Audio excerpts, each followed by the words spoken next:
નમસ્કાર. ગુજરાત સીસીઈ પરીક્ષાની તૈયારી. આ શબ્દો સાંભળતા જ મગજમાં જે સૌથી પહેલો અને સૌથી મોટો સવાલ આવે છે એ છે પરીક્ષા ક્યારે છે, બરાબર ને?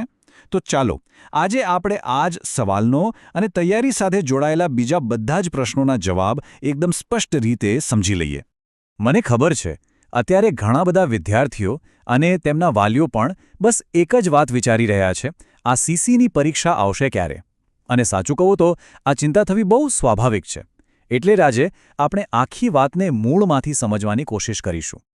પણ જુઓ, પરીક્ષાની તારીખ પર સીધા કૂદી પડવા કરતાં પહેલાં એ સમજવું બહુ જ જરૂરી છે કે આ સીસીઈ પદ્ધતિ આખરે છે શું?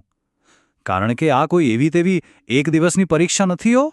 તો સીસીઈ એટલે કન્ટિન્યુઅસ એન્ડ કોમ્પ્રિહેન્સિવ ઇવેલ્યુએશન. હવે આ મોટા શબ્દનો સાદો મતલબ એ છે સતત અને સર્વગ્રાહી મૂલ્યાંકન.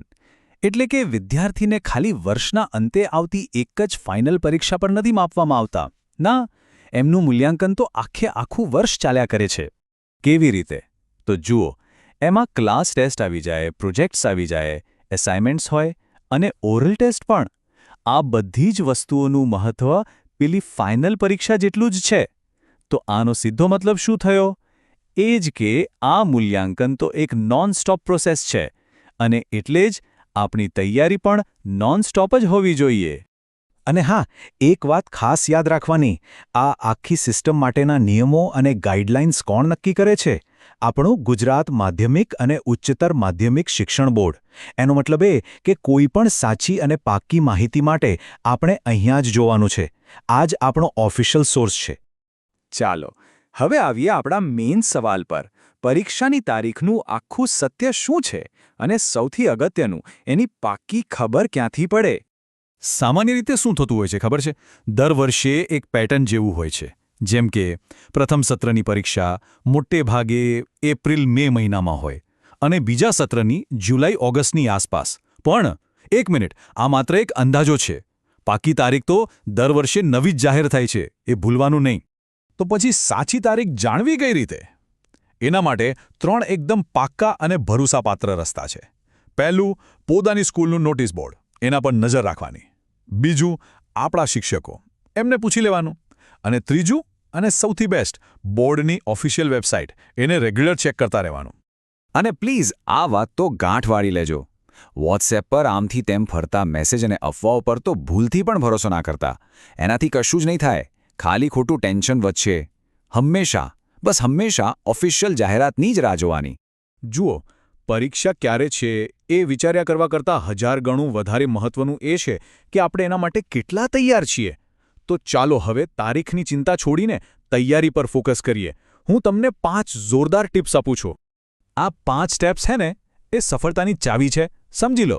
નંબર 1, સૌથી પહેલાં તો આખા સિલેબસનું એક લિસ્ટ બનાવી લો. નંબર 2, જૂના પેપર સોલ્વ કરો. એનાથી પેપરની પેટર્ન બરાબર મગજમાં બેસી જશે.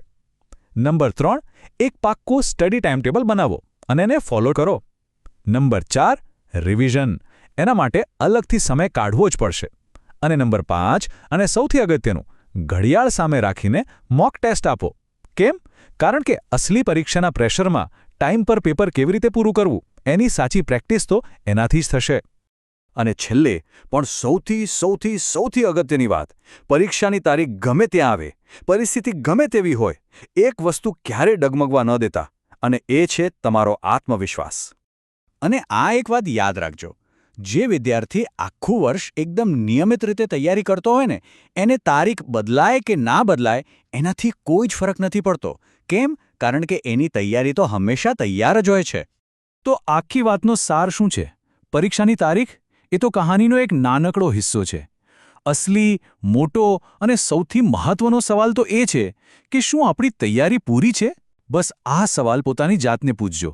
તૈયારી પર ફોકસ કરશો ને તો સફળતા ક્યાંય નહીં જાય.